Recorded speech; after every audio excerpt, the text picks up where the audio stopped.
Welcome to Season 2 of Schoolin' Around, a podcast hosted by Branching Minds, featuring prominent leaders, subject matter experts, and thought innovators with their perspectives on the current challenges facing K-12 education. I'm your host, Larissa Napolitan, a former teacher, instructional coach, and a member of the Branching Minds team, here to lead conversations with educational leaders and experts, and to shine a light on phenomenal educators and those that are on a mission to transform our schools and the lives of students. Maybe you've been listening for a while, or this is your first episode. If you like what you hear, would you do us a favor by rating and reviewing us on iTunes? This is a fantastic way to tell us you enjoy what we are creating. Also, if you want more MTSS resources, sign up for our weekly newsletter using the link in the show notes.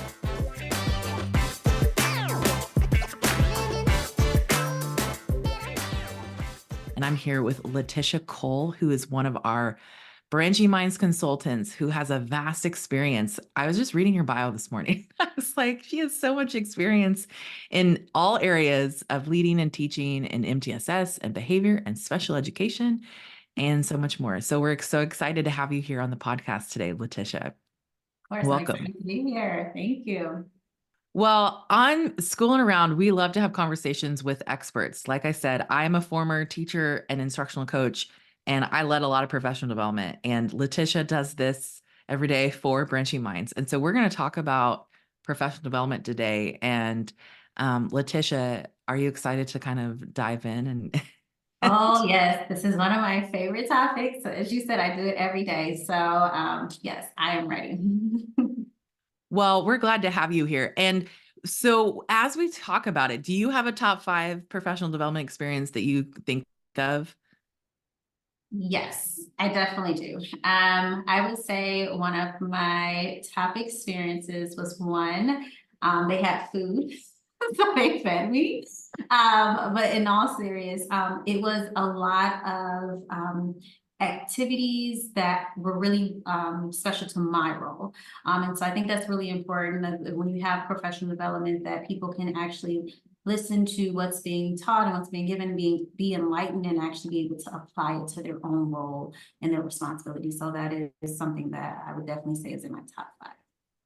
Yeah, same. I also would say one of my favorite kind of experiences was when I got to work with the people that I worked with every day. Like we got to learn alongside each other, because then it was like easy to keep that learning going. And I always felt like any of those experiences were really great. So we're going to talk more about this today.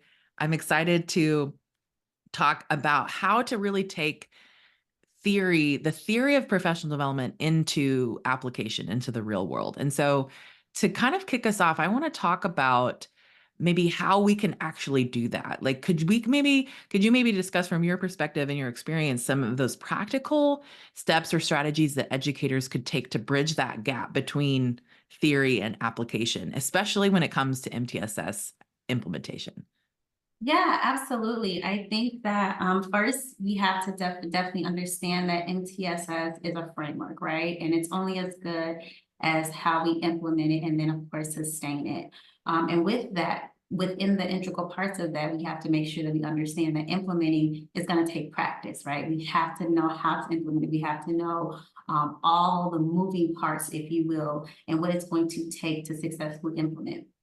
As I share with many districts, you know, it takes time to implement MTSS. We're talking years, depending on the size of your district. And so over that time of implementation, we have to make sure that we are allowing our teachers, educators, the space and the time to learn how to implement it, again, in their own roles. And we can use data to guide us on what areas we need to start with, what areas we need to prioritize.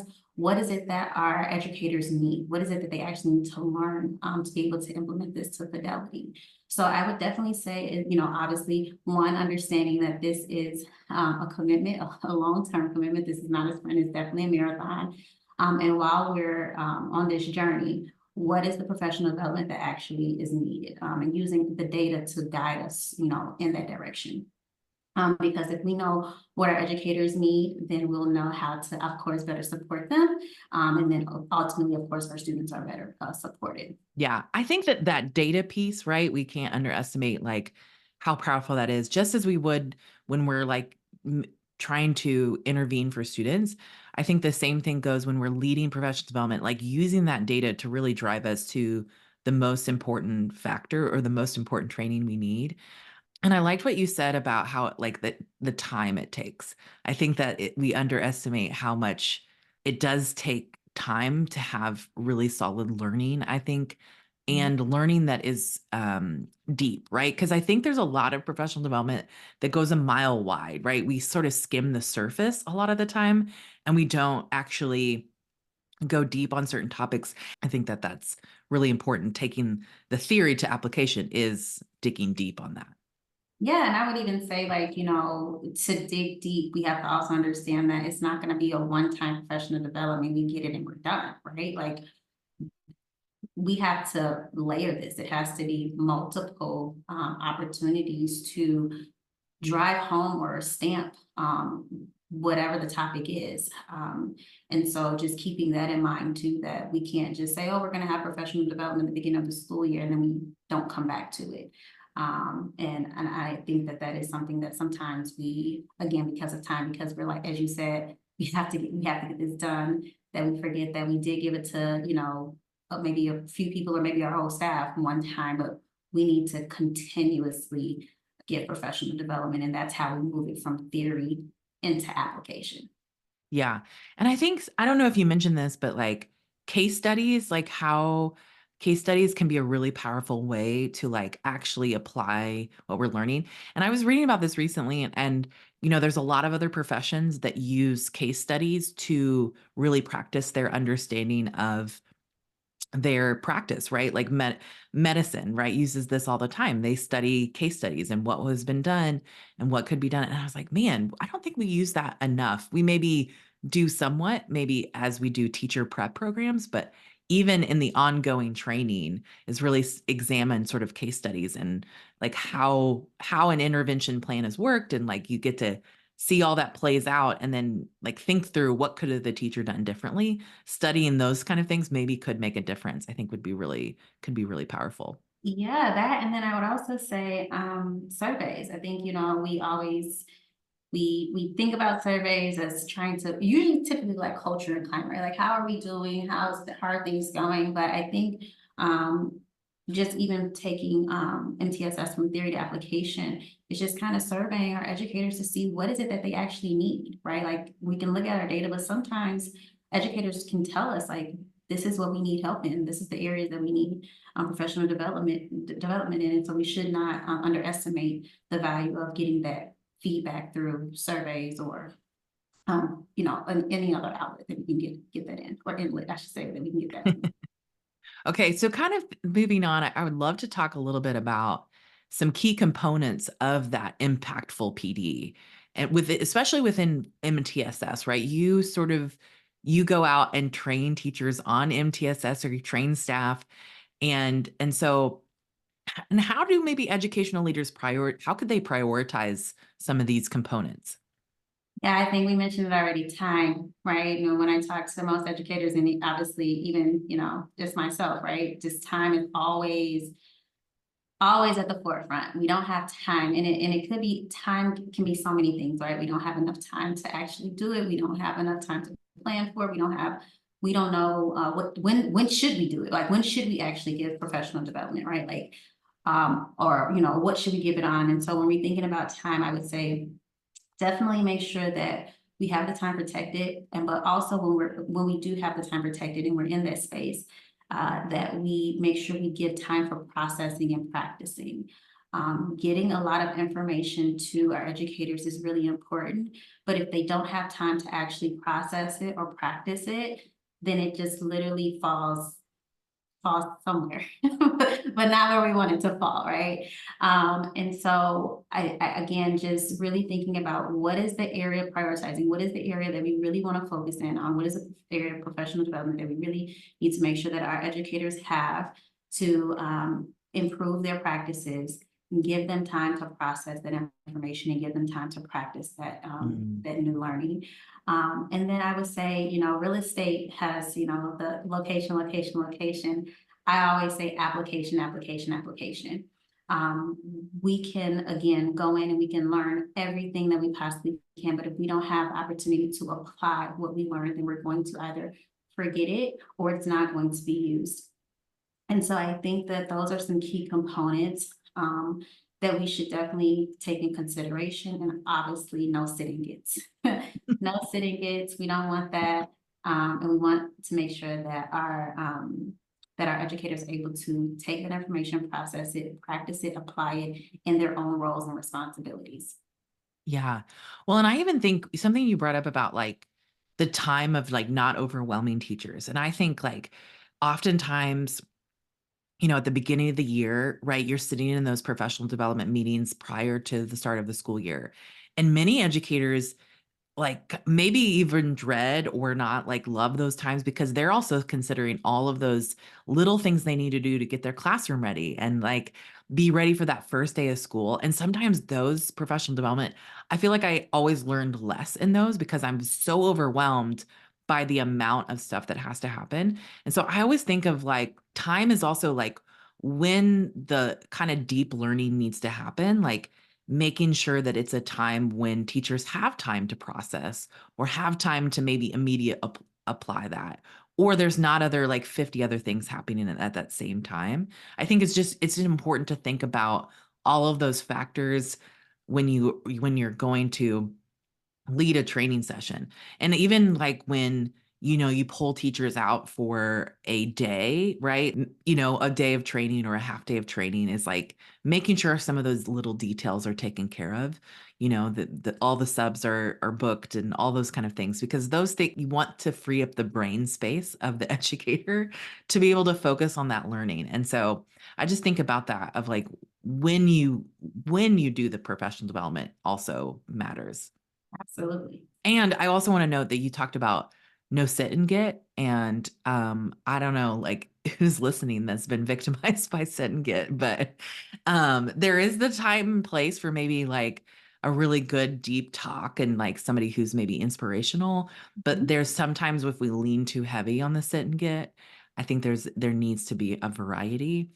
And I always like if you can provide your teachers with a choice in how they learn something, I think is a fantastic thing. So, okay, so this is the question I was really looking forward to ask you because you spend a lot of time in different schools and probably have had lots of different professional development. What are some kind of really innovative methods you've seen to enhance or make professional development really amazing within around MTSS? I know that I said in my top 5 experiences, they fed me, but this might not be like super innovative, but it really does make a difference to have food and snacks within your professional development. It doesn't have to be a full meal, but just like something to snack on, grab on the table, candy, sugar, whatever, just to make sure that people can stay awake. And when people are hungry, they cannot learn. They cannot focus. So definitely making sure that if you can, definitely provide some type of food. I would say having fun during your professional development, and that goes to the no sitting gig.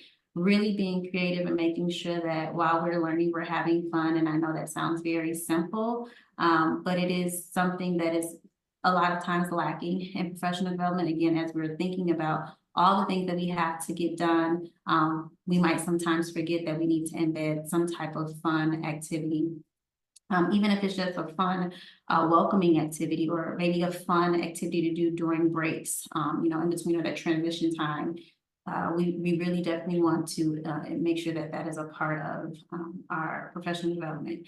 I would say making sure, I think you mentioned this earlier, making sure that everyone has something that they can learn from. And so thinking about our learning preferences and trying to make sure that our professional development has something for everybody to be able to take away and be able to take a part of. So articles, videos, collaborative activities, and specifically if we're doing collaborative activities, you also mentioned this before in the beginning.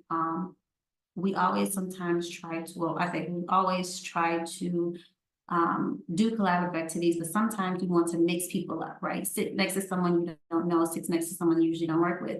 But if we are really thinking about MTSS, we really do want to sit next to our teams, the people that we work with. And so when we're collaborating, we're able to not only share our experiences, but also be able to hear the roles of our teammates, our colleagues, and be able to learn and grow in so many different ways that we didn't maybe have before, because I might be a counselor and you might be a teacher, in the way my role and responsibilities work in the MTSS framework or workflow might be much different, but I haven't been privy to know what your role is. And so me sitting down and learning with you, not only are you getting a deeper knowledge of what I do in the workflow, but I'm learning what you do in the workflow. And now we can share that experience together. So I definitely say collaborative activities. And if we can, definitely keep people next to the people that they work with the closest to implement MTSS. And then I would say that the biggest innovative or the most innovative method is going to be to learn, apply, and monitor. And I always think about sports. When we go out or you watch a game, that's not the first time that those players have learned the skill or the techniques to play that sport. They have practice, right? And so I think of professional development as our practice. This is where we are going to learn what it is that we're going to have to eventually apply. And when it's time to apply, that's the game. But in the game, the coach does not just let you do it wrong, right? Like the coach is going to correct that player in the middle of the game, might pull them, might call a timeout and say, hey, that's not how we learn this. I need you to adjust so that we can win this game. And so I think that when we have professional development, a lot of times we give the professional development and we say, okay, go out and do it. But no one is there to actually monitor to see, is this actually being applied or implemented in the way that we intended it to be? And if it's not, it's okay. It's just a conversation of, hey, how can we do this better? And how can I come back next time to see you do it better? Or how can you improve this, and what support do you need to be able to do it better? So again, I think, again, just really thinking about professional development is definitely the part of obviously receiving the learning and then giving the time to apply it. But then the last piece is going to be monitoring it and making sure that what we intended the learning to be, what we intended the application to be, is actually being implemented to fidelity. And Yeah. if we, then we give more professional development, right? Well, And that's that continuous improvement yeah. coming in. Yeah.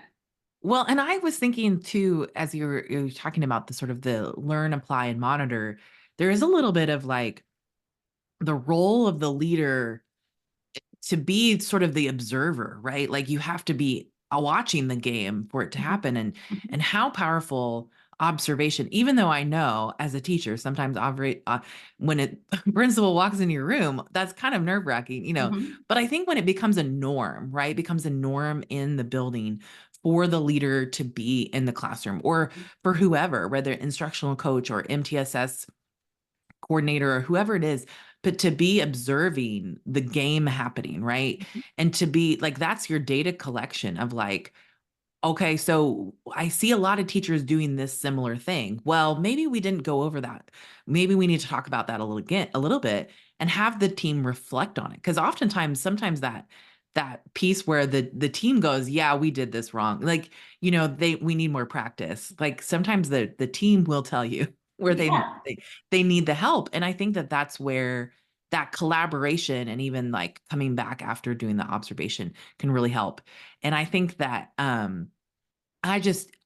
know that's hard. Like I say that knowing like leaders being in the observation in the classroom is really hard with all the things that they're doing. But like if that is priority, if like this is a really important thing, like blocking off that time and protecting that time to be in the classrooms and to be observing is really key into moving some of that learning forward and making that, not making it surface level, but continuing the conversation. Yeah, absolutely. And I would say, like, as you said, like the team will say, like, oh yeah, we did that wrong. Like, and I always go back to that. That's the film part, right? Like, well, teams will get together and watch the film from the game, right? And everyone can see where the mistakes are and things like that. And in that environment, no one feels like, oh, like I'm being called out. Like everyone knows, like this is the time where we can actually learn how we can get better as a team. I made this mistake, she or he made that mistake, but you know what, next time this is how we're going to execute it. And I think that's really important to have that space, as you said, where it's comfortable. that our leaders can be in the classroom, but also that our educators feel vulnerable enough and comfortable enough to be able to share their experiences, whether there are successes or sometimes areas of growth, and be in that space and be comfortable. Okay, so how do we create that environment, right? Like how do we create that kind of culture where that people feel safe to talk about the mistakes that they make, right? I feel like that's the thing. Someone's talking to this recording, they're listening and they're going, but yeah, how that sounds great, but like how do you make that happen? Yeah, and I think that that's something that we have to model, right? Like, and having continuous improvement culture. Um, no one is perfect, and we are always able to grow in some area. And just understanding that and really embodying that really helps us to really reframe what does it mean to perfect our craft or grow as an educator. We always have room to grow. I would say for myself, just kind of thinking back when I was administrator, I always made sure that my goals were public. So whatever goals that I had, obviously for the school, but also for myself as an educator, when you walked into my office, you saw that my three goals for whether it was for the year or for the quarter. And I think that um, having that, yeah, having that posted, then it made other people in my building way more comfortable to either one, create goals for themselves, and then share those goals, and then be able to hold each other accountable. I'll never forget the first time I became an AP, and I just through conversation was sharing that I wanted to make sure that I took walks on my lunch, and I wanted to make sure that I, just move my body more. And I said this in front of my whole staff, and the amount of people who just literally shared and said, "Oh, there's a trail not too far from here," or "There's these great walking shoes that I have that you should try to get." And it was really amazing to see how people came together to help me reach my goal, right? Like it was just really fantastic. And so if we can get to that point where we have our goals that are public, what I call them, whether, from the leaders to the educators to the students, knowing what their goals are. And then when everyone knows what everyone's goals is, people are going to help you reach those goals. And it becomes comfortable and becomes, I have goals, everyone has goals. This is not just I need to grow on something and everyone else is perfect. It becomes a very safe space for learning and then sharing and then helping. And then, of course, celebrating, right? When we reach those goals, making that public too, celebrating each other for our strides and our successes. Again, students, parents, families, educators, and, everyone who's involved in the MTSS workflow. Yeah.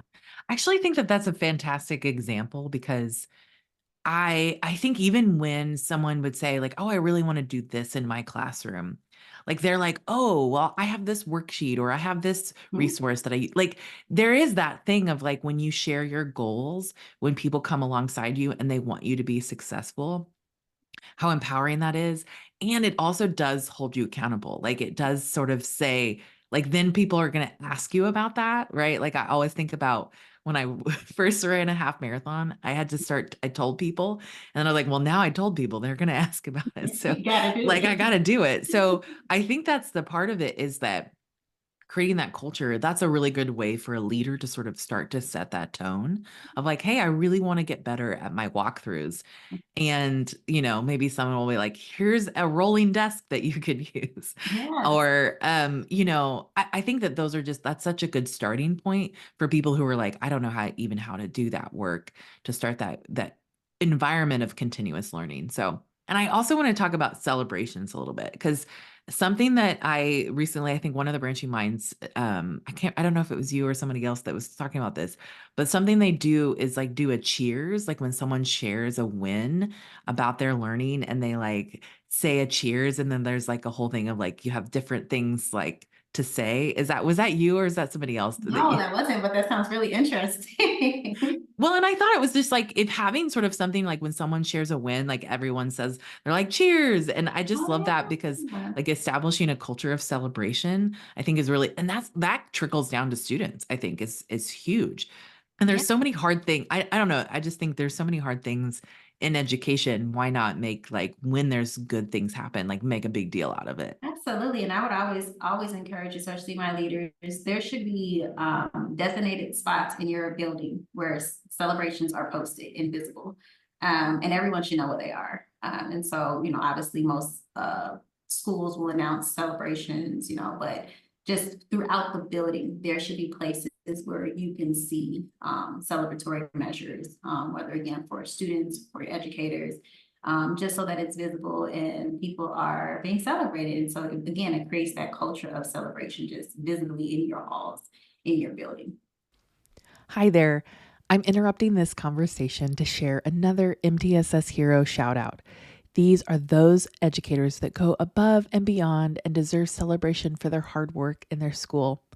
Today, I want to celebrate Nancy from Chicago Public Schools for her hard work as an interventionist. Her colleague Abigail shared this about her. There is not enough space to describe all the ways that Nancy goes above and beyond to support our students and teachers.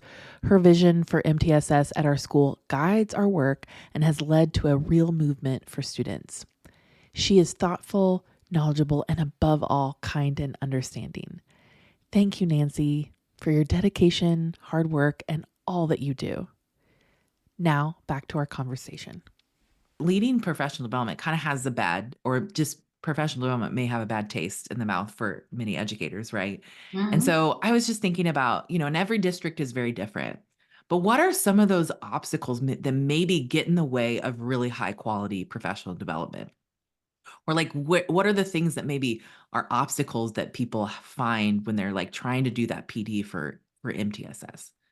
Yeah, I definitely, I don't think there's anyone who can say like every single one of my PDs have been, fantastic. And it really does leave a sour taste in your mouth when you have so little time and you spend it and you just feel like your time is wasted. Or as I say, I feel like it could have been an email or something like that, right? But I would say that some of the obstacles are again time, and I know that that keeps coming up, but again, just when do we have PD? When do we have the time to do it? And then I think also just the last minute preparation or scheduling. So I want to take a little time with this. I think it's really important for us to, of course, use data, use the feedback that we're getting to guide our decisions on what professional development is needed for our staff and our educators at the time. And we should be able to mark that out on a calendar, right? Like if we have a year calendar, we should actually be able to plan out PD for the year. But we also need to be able to be flexible. And so what I mean by that is if we plan out PD for the entire year, but our middle of the year results show us that maybe the PD at the end of the year is not appropriate anymore, we have to be able to be flexible without kind of rushing it, right? Like the last minute preparation. So the calendar for the year, I think, gives us that like that foresight on what we are expecting. But again, going back to the data to guide our decisions on maybe we need to pivot and having that flexibility to pivot and being able to pivot quick enough to be able to properly prepare and give our educators the professional development that they need. And then that kind of goes into avoiding the check the box culture is what I call it. We all, again, just really limited on time. We find ourselves, well, let me just get this PD done because we'll check the box, we'll be done with it. We have the calendar set for the year, even though we know that this might not be what's needed right now. Let's just check the box and move on. But check the box culture is not what's going to help our educators grow, and it's absolutely not what's going to help our students grow. And so if we just take that time to pivot, we take the time to maybe invest some time, more time on the front end, then on the back end, everyone will have what they need.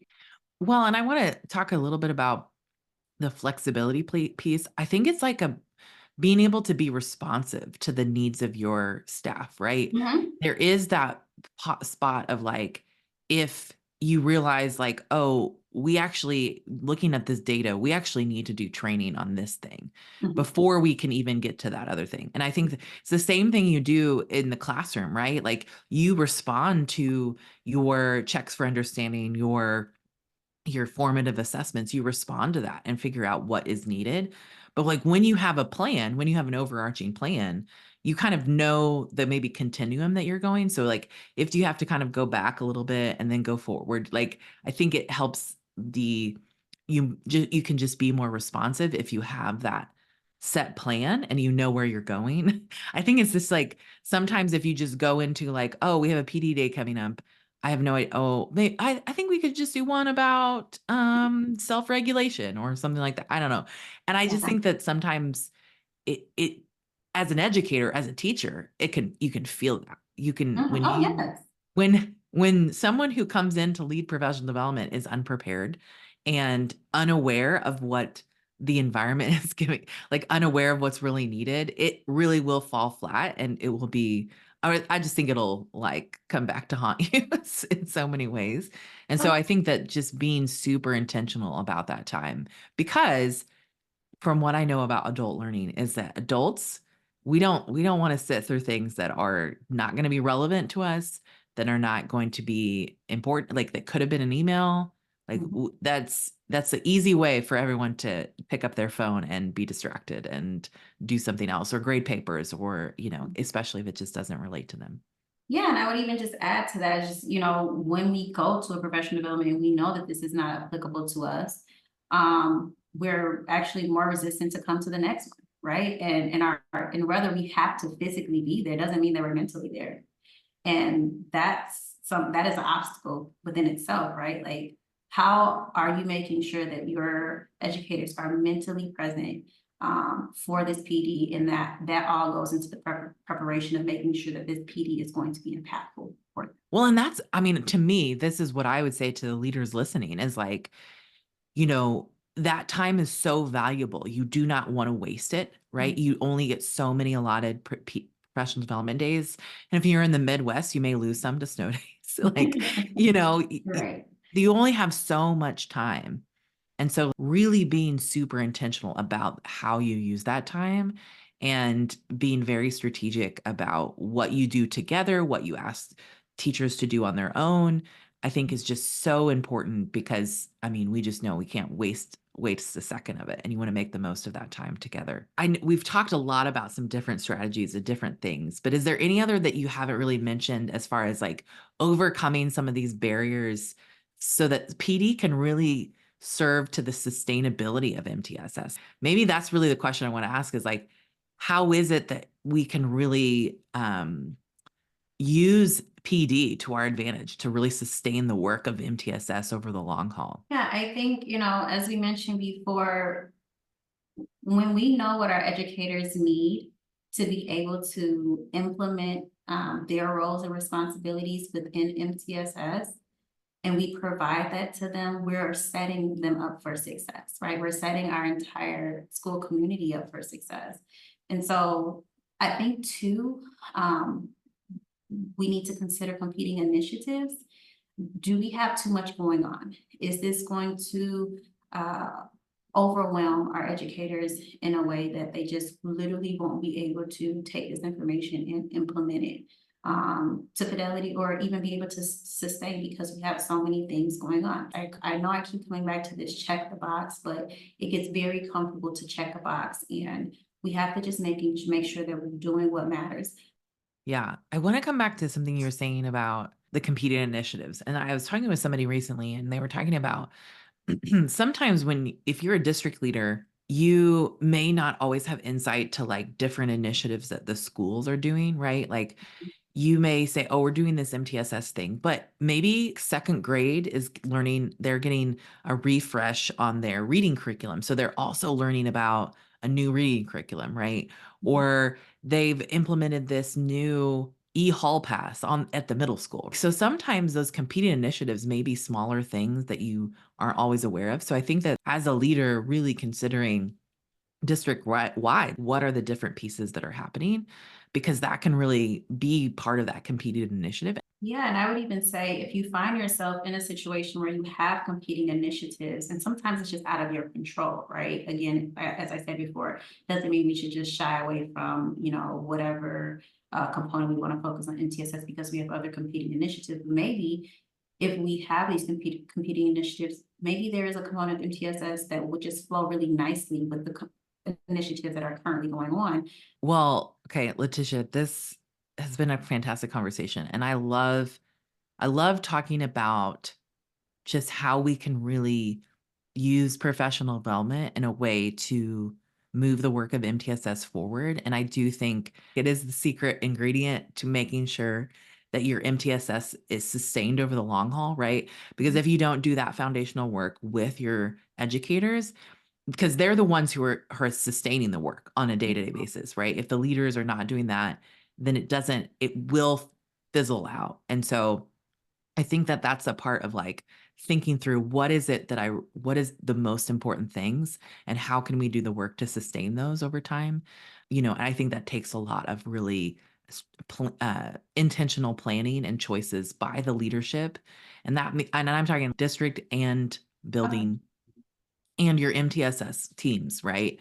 Because they're the ones who can move that work forward. So, um, Absolutely. yeah. Just Any good. last words you want to say? Any advice to make a professional development phenomenal? What would you say to someone who maybe they have as a lead professional development here in the next month? What would you tell them? I would Give them. definitely tell them to just make sure that whatever the professional development is, it's not a one-time thing, that, it is an appropriate amount of information that is not going to overwhelm the participants receiving it, and that you have given them enough time to process the information, practice the information, apply the information, and then you have come back around, whether it's you personally or teams, to just give feedback on how it's going, and then obviously have the plan for the next professional development and what that's going to look like. Because again, it cannot just be one time. Yeah. Well, And that's have food. have food. I was gonna say, and have some snacks, right? Yes, snacks. Hey, we all appreciate that. What activity has been the most successful you as an icebreaker? Because we Oh my all goodness, this is love a those team great. builder icebreaker questions. Yes, this is a great one. I would say the one that people love the most is very, very simple. I ask them to take their phones out, and they're already shocked when I ask them to take their phones. Like, they're like, whoa, you want me to take my phone out during professional development? And then I ask them to find a picture within the last 30 days that they've taken that has given them the warm and fuzzy feelings. And they find their picture, and then I ask them to share it with their partner, and they get to talk about what that picture means to them and why it gives them warm and fuzzy feelings. And then I just, of course, remind them at the end that this is just for you to connect back to the people that you love, or the animals, because we get animals, cute animals that we love. And because we spend so much time taking care of other people's children, our colleagues at work, that it's always important to take care of ourselves, because we cannot pour from an empty cup, and also make sure that we take care of our loved ones at home. So I would say that that is a crowd pleaser all the time.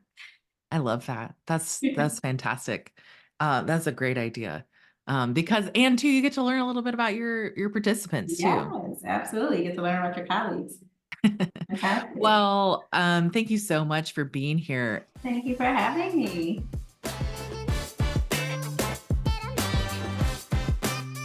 Thanks for listening to School and Around, a podcast hosted by Branching Minds. Go ahead and subscribe to our feed wherever you listen to podcasts. And don't forget, if you are enjoying our content, would you do us a favor and rate and review our podcast on iTunes? This helps others find our podcast and lets us know how much you love what we're creating. Branching Minds is an educational technology company using learning sciences and technology to help districts effectively personalize learning through MTSS. To learn more about us, check out our website, branchingminds.com, or follow us on Twitter, Facebook, or LinkedIn at Branching Minds.